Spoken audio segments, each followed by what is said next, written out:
pessoal? Então a gente começa a nossa nona aula de mecânica dos fluidos. Nessa aula nós vamos falar de dois casos muito específicos dentro da hidrostática. Nós vamos falar sobre o movimento de corpos rígidos de fluidos. O que é o movimento de corpo rígido? O movimento de corpo rígido é quando o fluido se movimenta, então ele tem velocidade e aceleração, diferente das condições hidrostáticas anteriores que nós tínhamos visto, em que o fluido não tinha nenhum tipo de movimento. Mas esse movimento que o fluido faz, o fluido todo se move como uma grande massa, por isso que a gente chama de movimento de corpo rígido. Não há velocidade relativa entre as camadas de fluido. Isso faz com que as nossas equações aqui já vistas na hidrostática possam ser aplicadas para calcular a distribuição de pressão. Então, nós vamos começar com um tipo de movimento de corpo rígido, que é o movimento de translação, tá bem? Ou seja, quando o fluido está com uma aceleração retilínea em uma das direções, ou nas três direções, x, y, z, ok? Então, vamos lá.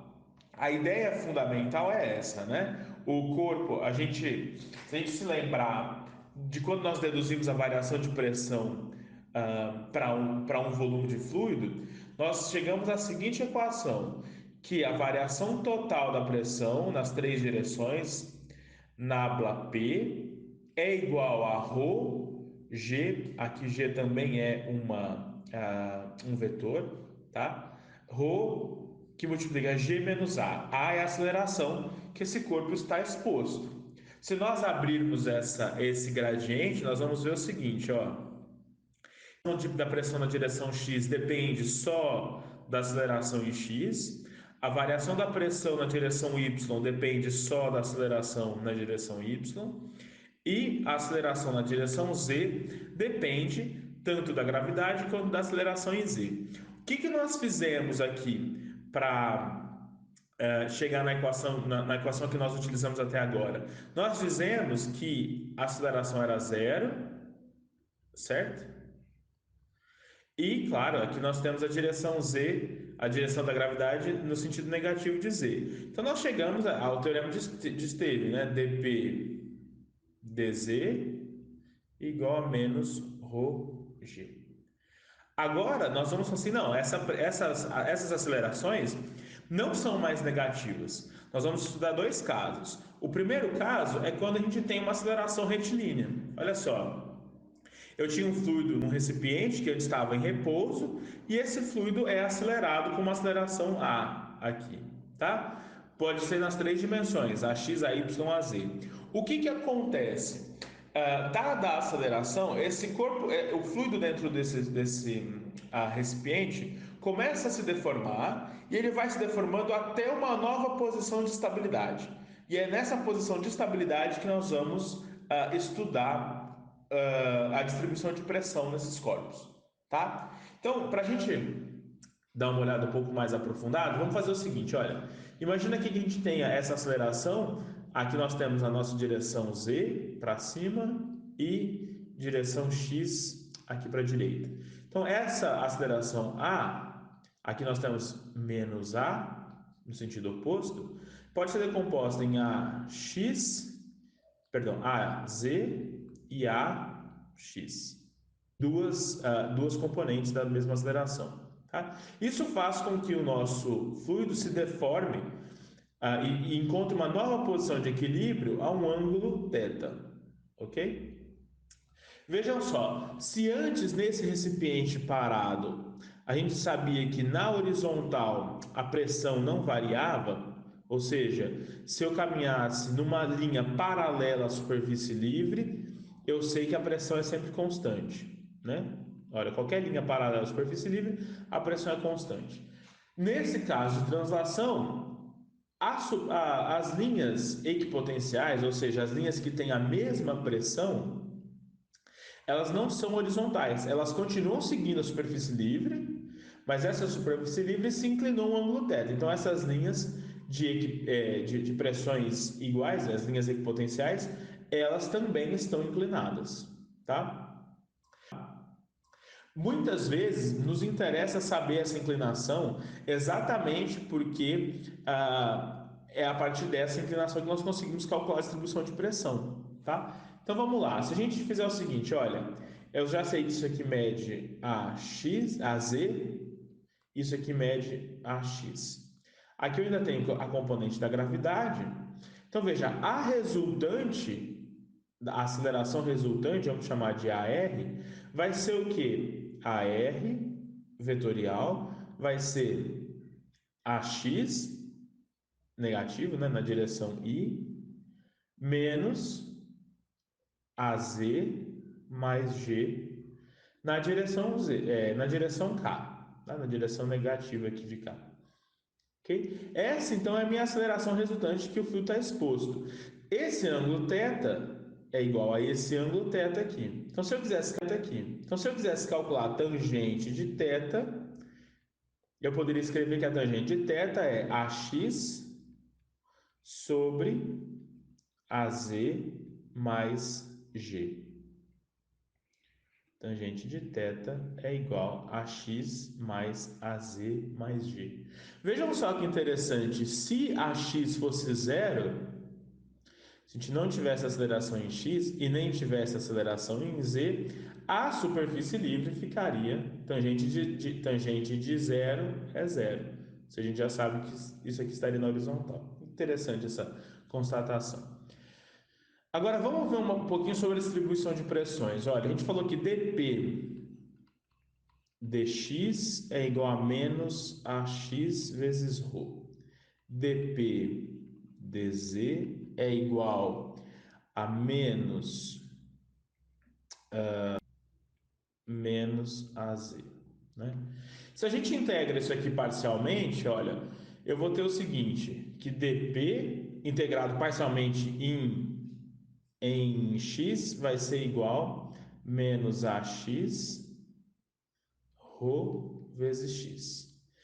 Integrado isso aqui dp em z, também parcialmente, eu vou ter que dp é igual a menos ρ, que multiplica az mais g, vezes x. Vezes z, perdão. Então, a variação total da pressão pode ser escrita como dp, perdão, como P igual a menos ρ, que multiplica ax vezes x, mais az mais g vezes z. Então, essa é a variação total da pressão. Veja que se a gente derivar parcialmente essa equação, se eu fizer essa equação dp dx, eu chego exatamente em menos ρ ax, e dp dz eu chego exatamente em menos ρ az mais g, ok? Uma outra forma de calcular a distribuição de pressões, e que às vezes pode ser útil, é a seguinte, olha, se eu já sei a inclinação das linhas equipotenciais aqui, imagina que eu quero calcular a pressão num ponto aqui qualquer, tá? Eu posso calcular a distância perpendicular a essas linhas, tá? A distância perpendicular a essas linhas, vamos chamar de S, e falar o seguinte, que vou chamar aqui de azão, essa aceleração total, vezes S. E esse azão aqui vai ser a soma vetorial das acelerações que eu tiver nesse fluido. AX ao quadrado mais AY ao quadrado mais G mais AZ ao quadrado, raiz quadrada disso, tá? Dependendo do problema que eu tiver, uma forma ou outra podem ser úteis na hora de fazer o cálculo dessa pressão em algum ponto, tá bem? Vamos fazer um exercício rápido aqui, só para a gente fixar alguns conceitos. Olha, eu tenho uma xícara de café que tem 6 centímetros de diâmetro e ela está num carro que vai acelerar a 7 metros por segundo ao quadrado. Então, esse carro vai acelerar aqui. Obviamente, a gente já sabe que esse fluido vai ter uma deformação da massa para poder se equilibrar na nova condição de aceleração. Essa xícara ela tinha 7 centímetros de café antes e agora, e ela tem num total de 10 centímetros, tá? De altura. O que a gente quer saber é se o café vai transbordar dessa xícara ou não. Olha só, veja, aqui a gente tem então esse nosso ângulo θ, né? O que a gente quer saber é quanto, na verdade, isso aqui se levantou, tá? A gente quer saber essa nova altura z aqui. Nós sabemos que tangente de θ é igual a x sobre AZ mais g. A gente não tem, o exercício não fala nenhuma aceleração, até porque é um carro, né? Então esse carro não está sendo voando na direção z. Isso aqui é zero. Ou seja, tangente de θ vai ser igual a 7 sobre 9,81, o que leva a um valor de θ igual a 35,5 35,5 graus, ok? Com o ângulo θ a gente já pode calcular z. Vejam só, z sobre r sobre 2, perdão, sobre o diâmetro sobre 2, ou z sobre o raio dessa xícara, z sobre o raio também é igual a tangente de θ. Então, z é igual a 7 sobre 9,81 vezes o raio, que é 6. Isso nos leva a z igual a 2,14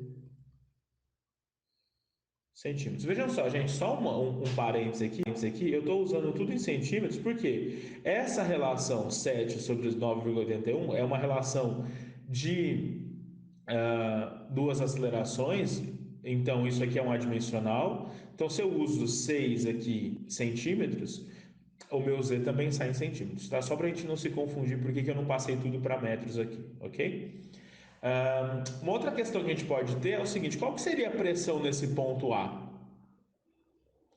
Aqui eu vou fazer o seguinte, olha, se eu tenho a distância perpendicular a essa linha, a linha da superfície livre, ó, esse ângulo é 90, ok?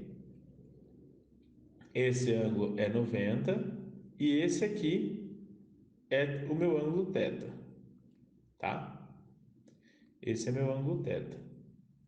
Então, eu sei que essa distância, vamos chamar de S, essa distância S, ela vai ser igual, S é igual 7 mais 2,14, então essa altura toda, que para esse meu triângulo é a hipotenusa, certo? Então, vezes o cosseno de θ. Isso aqui vai ser igual a, aqui já vou passar para a métrica, eu vou calcular a pressão, né? 0,0744 metros, ok? Olha, a aceleração total, o nosso vazão, vai ser igual a x ao quadrado mais g ao quadrado, raiz quadrada. Isso aqui vai ser igual a 0,051. Lembrando, a aceleração em x é 7 metros por segundo ao quadrado, g 9,81, né? Então, metros por segundo ao quadrado. E a gente já viu que a pressão é igual a menos ρ a S. Veja só, esse S, lembrando os eixos que a gente adotou, né? E x, Z e x, esse S é negativo, ele está para baixo aqui do eixo, né? Então, P vai ser igual a 1000 vezes 12,051 vezes 0,0744. P é igual a 897,47, 0,47,5 Pascal, ok? Eu deixo para vocês aí a brincadeira de usarem essa outra forma de calcular a pressão, usando as nossas equações, tá? Vejam só, x vai ser negativo, vai valer menos 0,06, menos 0,03, perdão, porque está aqui no cantinho da xícara, e z vai ser negativo, vai valer essa altura toda aqui, ok? Deixo para vocês esse desafio. Muito obrigado. No próximo vídeo nós vamos ver movimentos de rotação. Um abraço.